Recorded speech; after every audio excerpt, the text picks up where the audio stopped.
Hey, good morning. Yes, it is. It is Saturday, right? It's the weekend, May 3rd.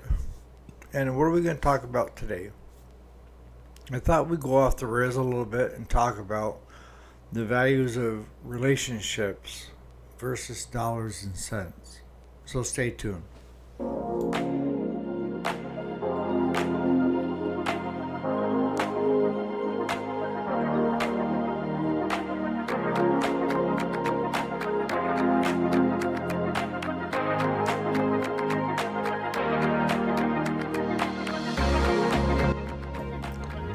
Alrighty, welcome back. My name is Eric, if you didn't know it. And yes, this is the weekend. We do have the weekday, Monday through Friday, where we talk business when it relates to small engine and even automotive.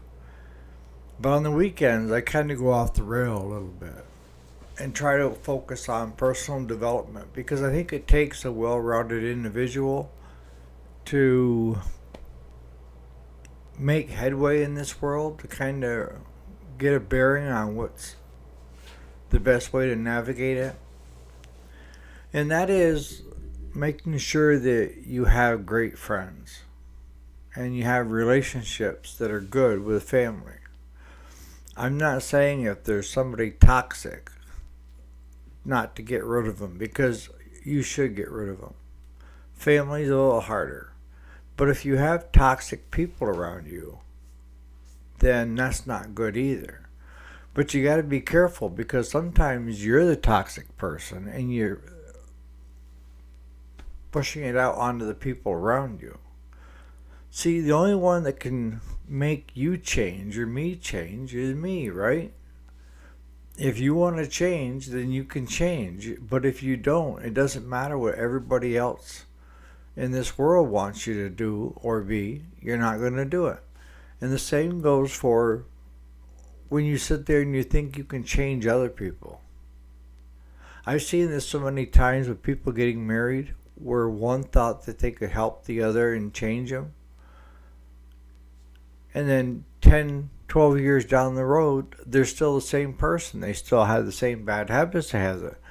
And the other person is frustrated. Why are you frustrated?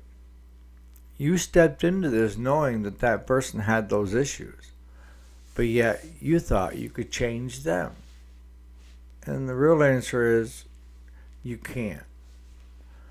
The only way that they will change is when they find that being where they're at is worse than changing to the newer and improved, right? And sometimes that change ends up being even worse yet. So when you start relationships, you have to be honest with yourself and you also have to be honest about other people. And you can't put rose colored glasses on and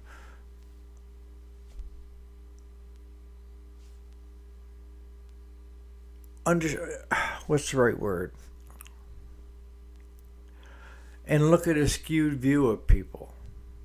Overlooking a lot of their faults.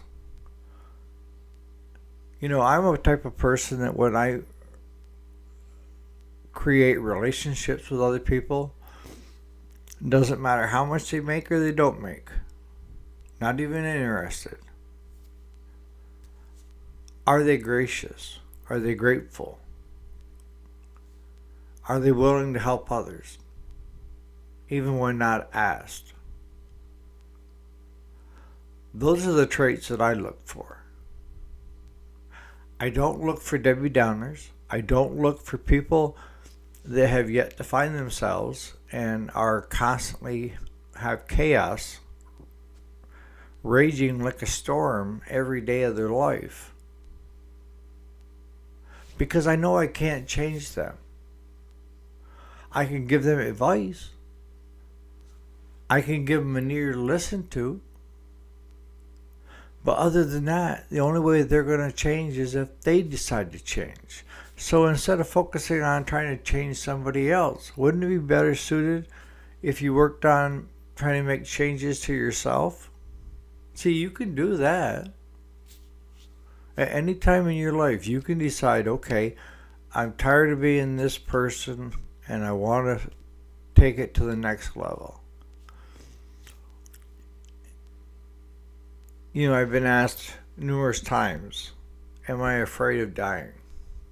And the answer is no. I made peace with that a long time ago. My biggest fear is that the people around me that need the guidance and the advice aren't getting it. They aren't getting it. See, I'm smart enough to know that something is different about me than was before, right? And things don't come as easy. And maybe that's not a bad thing. But let me first start off by saying, I'm not thinking that I'm the smartest person out there, or for that matter of fact, somebody to model themselves after. Because I am probably the most imperfect person you will ever meet. Yes. Don't model yourself after me. And the way I've always approached these videos is take what you can use and leave the rest, right? You don't need to take everything and try to process it all. If there's bits and pieces, even with the business side, if there's bits and pieces that you could take and make it your own, I'm thrilled. I'm happy for you. And I don't ask for anything in return. That's the best. You don't have to shell out X number of dollars, just watch this next info video or something. No. Everything I have on this channel is for free. It will always be free. You use it however you want. Especially if it makes you a better person. So, back to taking advice from the most imperfect person on this planet Earth that's always still remains grateful, is what I can tell you right now is no matter how much money you have, how much material things you have, when it comes that day where you meet Judgment Day with God, you can't take that crap with you. It's there to just enjoy in the here and now. But when you get ready to leave this earth, you can't take it with you. But what you can take is the memories that you have created over time with other people. Those will move forward with you and will always stay with you. If that makes any sense. What I'm saying is, be that person that you would look up to. Be that person that's willing to help anyone when you can. But also be that person that isn't sitting there waiting for a thank you. And why is that? Because some people aren't gracious. Some people find it hard to ask for help and even harder to say thank you. Even though those two words are the easiest words to ever say is thank you. I tend to base it off from actions because anybody can say thank you, right? But it's their attitude and their actions and their body manner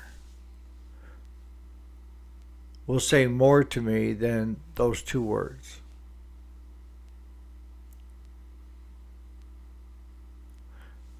Some people are unwilling to ask for help, and it could be a number of reasons. One, they don't think they're worthy enough, or they don't want to burden somebody else. And I've always got time in my day to help other people. I can. And when it comes to work, I talk about keeping work at work and home at home. I still agree with that and believe in that. But if one of my kids or grandkids or close friends, whatever, is having an issue and they call me, work stops and I'm all ears. Because they're that important. What's going on at work can last another 20 minutes without me. But that maybe the 20 minutes that that individual, family member, or friend needs. So there is exceptions to the rule. I don't want you going to work if you've had a bad day at home. And I don't want you taking home a bad day at work to home. But there are some cases where it crosses the line of where you put everything on hold because it's family or close friends that need you at that point in time. Really. If you go about life where you are grateful to other people no matter what they do for you, as minuscule as it is, say thank you. Say thank you that you took the time out of your day doing what you were doing to help me.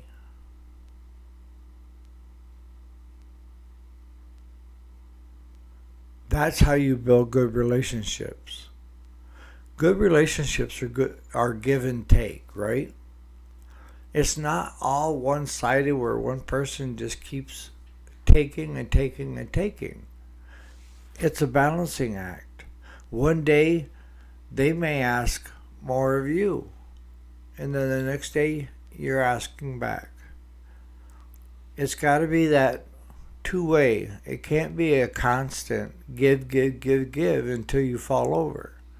If you heard me right, I said do for others and give when you can. See, I'm a firm believer in saying that I think everybody should go without. And you're going to say, why? Because if you've gone without, you will always appreciate what you have. Or you should. I mean, I'm most thankful for the time, and this was like a year or two stretch, of where I was basically living myself off from ramen noodles and peanut butter and jelly sandwiches. And I would have one meal a day. And you're saying, why are you grateful for that? It's because I've seen and lived through the worst of it, right? I still had food.